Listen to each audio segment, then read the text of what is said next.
اتيكيت اكل البرتقال.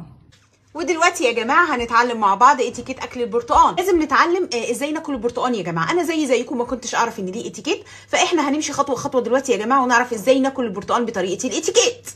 نجيب طبق بقى يا جماعه، احنا بناكل بطريقه الاتيكيت لكن ما ينفعش ناكل البرتقال لوحده من غير الطبق، لا لازم يكون في طبق عشان نحط البرتقانه كده ونبتدي ناكل بطريقه الاتيكيت. هبتدي اقطع، جايبه سكينه تانية هقطع بيها. هنقطع البرتقانه كده، لكن ما ينفعش نقطعها كده، لا احنا بنقطعها كده. بمسكها كده وهقطعها بالشكل ده. نمسك بقى البرتقانه كده ونقطعها كده، لكن ما ينفعش نمسك البرتقانه كده ونقطعها كده عادي، لا لا لا ما ينفعش نعمل كده، احنا نحطها كده ونقطعها كده عشان ما اعملش كده هقدر ادخل بالسكينه وهقطع الطريقه دي. نبتدي بقى نقشرها كده، نقشرها كده، لكن ما ينفعش نمسكها كده ونقشرها كده عادي، لا لا لا لا احنا نحطها كده ونقشرها كده.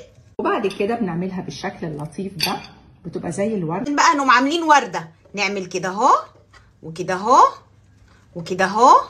لو ما اتعملتش كده مش هيتاكل البرتقال يا جماعه، لو ما اتعملش بطريقه الورده دي كده ماشي، فله شمعه منوره اهي، مش هيتاكل البرتقال. وبعد كده هبتدي اشيل بعد ما اقدمها بقى والناس تشوفها بالورده دي، ما انا شايله بقى الايه القشر ده كده. ما ينفعش ان احنا نمسك كده البرتقانه ونشيل كده، لا يا جماعه هي زي ما هي هنا كده، نقوم شايلين كده اهو. واحط القشر بتاعها كله على جنب. نشيل بقى القشر على جنب عشان احنا بناكل بطريقه الاتيكيت يا جماعه، فما ينفعش القشر يبقى موجود في الطبق. اوكي هنرميه كده على جنب خلاص. وبعدين نمسك بقى البرتقانه زي ما انتم شايفين كده ونفتحها بايدينا كده. ما ينفعش يا جماعه البرتقانه تطلع بره الطبق. انا بطلع فص زي ما بنعمل لاولادنا كلها. ثانيه واحده يعني انا هقطع بايدي عادي، يعني انا هعمل كده بايدي عادي في الاخر. وبعد كده بمسك الشوكه وبمسك السكينه ابتدي اقطع. يا جماعه ظلمناها، بعد ما قطعنا بايدينا كده البرتقال هنجيب بقى الشوكه والسكينه عشان ناكل البرتقال بالشوكه والسكينه. لو مش بالشوكه والسكينه مش هيتاكل. لو مش بالشوكه والسكينه مش هيتاكل.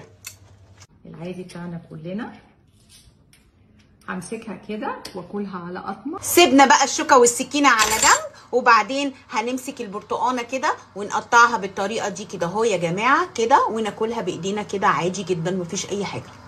وممكن كمان بالسكينه بس اقطعها نصين.